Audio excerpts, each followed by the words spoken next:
So, are you getting married, right? So, if you are getting married, ask yourself this question: why do I want to get married to this particular person? And is that reason for wanting to get married to that person bigger than just the fact that you love that person? Okay? Because that love that you have for that person, although it feels good, it's amazing, you have this great connection with this person, connection and love evolves when it comes to marriage, right? So that love that you feel for that person, it may not feel the same 2 years from now. It may not feel the same 5 years from now. A lot of that love and affection and admiration that you feel for a person has the potential to grow and blossom. And then on the other hand, if that love and that admiration and that feeling isn't maintained, it has a way of like really leaving that relationship to a point where you don't feel the same way about that person anymore. So when you talk about getting married to a person or wanting to be married to a person, make sure that your reasoning for getting married to that person is bigger and stronger than just the fact that you love that person, right? And even when it comes to how well you know a person or how well you know the person that you're with, you could be with a person a year, 5 years, 10 years, 25 years, no matter what you the time frame, right? You've been with a person, there's still a lot that you can learn from that person and about that person, because a lot of times the stuff that you learn from a person is situational, right? So that person is dropped in a particular situation and then they respond based on the situation that they're in. So if they have not been put in a situation like that in the current relationship, you don't know what you would get, right? When that person is put into that situation, but now they're put in that situation in a marriage, right?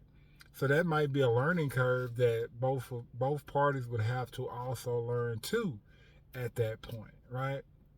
So when you talk about this idea of like being married is a great thing, right? Wanting to be married is a great thing, but it's also an obligation and a responsibility too. Just kind of like clocking into your job, right? There's typically with this particular thing, there's no days off, right? So that means that even when you may not feel like doing the right thing, you have to do the right thing. And the reason why you have to do the right thing is because when you do the wrong thing or when you choose to do the wrong thing in a marriage and or a relationship, it has a ripple effect, which means that if repair attempts or if you don't repair that negative emotion or negative instance correctly, that negative instance has a way of coming back up in like future conversations, future situations, and that could ultimately affect the connection and the way that you feel about that person.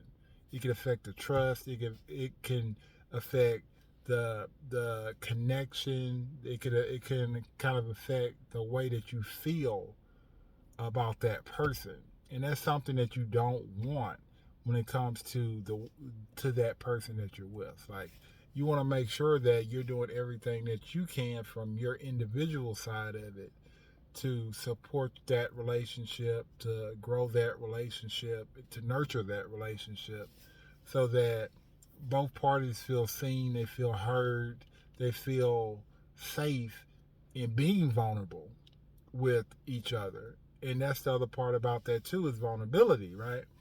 So vulnerability is a scary thing. It is. It's very scary for a lot of people. And when you talk about being vulnerable in a relationship, it's even more scary because that means that you have that potential of saying something that you're already made up in your mind that you're apprehensive about saying.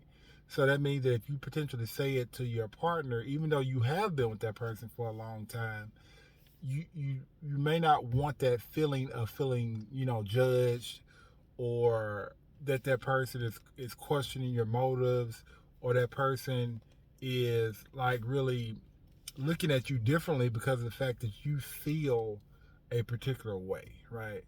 So that means that even though you are transitioning into this next stage of your relationship, which is marriage, you have to be prepared for all sides of that new relationship.